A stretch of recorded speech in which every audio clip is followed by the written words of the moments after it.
Coucou le monde, j'espère que vous allez bien. Aujourd'hui, nous allons essuyer une tempête. Faut que j'aille chercher ma tempête. Le bateau. Ouah, nous sommes en pleine tempête. Maui, aide-moi. C'est lui, Maui. Hein. Je les connais pas tous, mais lui, je le connais. Pleine tempête. Ouah. Comment allons-nous faire? Bon, quand il y a une tempête, on fait quoi? On fait pas grand-chose, on attend que ça passe. C'est-à-dire que le joli Maui qui est là, il reste sur son embarcation. Il quitte pas son embarcation. Il tente de naviguer tant bien que mal et il fait le minimum, mais il essaye de faire ce qu'il peut pour limiter les dégâts. Et il attend, il accepte, il y a une tempête. La tempête, quelque part, on n'a pas de prise dessus.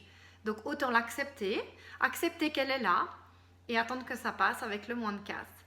Et une fois qu'on est revenu à la normale, à ce moment-là, sera venu le temps de réparer son embarcation, d'en tirer peut-être des enseignements.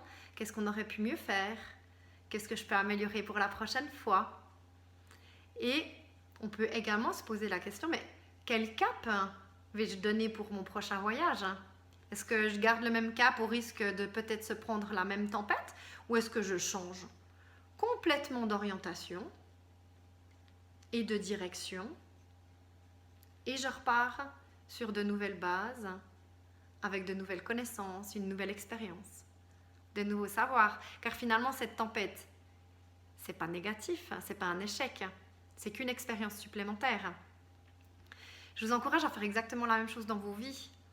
Quand vous traversez une tempête émotionnelle, ça peut être un burn-out, ça peut être de la tristesse, un deuil, ça peut être simplement une étape de vie compliquée à passer dans une relation ou par rapport à son travail, peut-être qui ne correspond plus à ce qu'on cherche et à ce qu'on souhaite. Une fois que la tempête est passée, par contre, de pleurer parce que votre bateau est une épave qui a plein de dégâts et puis que ça va pas, etc., etc. Finalement, là, ce sera vous victimiser et puis pleurer sur votre sort. Ça sert pas à grand-chose. Vous pouvez le faire peut-être, mais à court terme, rapidement, histoire de passer à autre chose.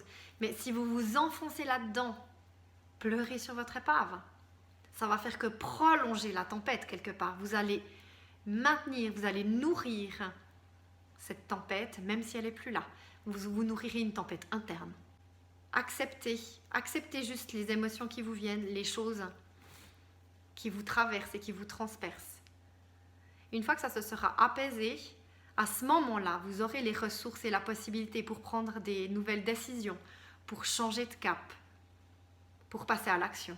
Tant que vous êtes dans la tempête, vous ne pouvez rien faire. Ce n'est pas possible, vous n'avez pas les ressources, vous n'avez pas l'énergie nécessaire. Donc acceptez et ensuite tirez-en les conclusions et les enseignements pour aller de l'avant sur des nouvelles bases.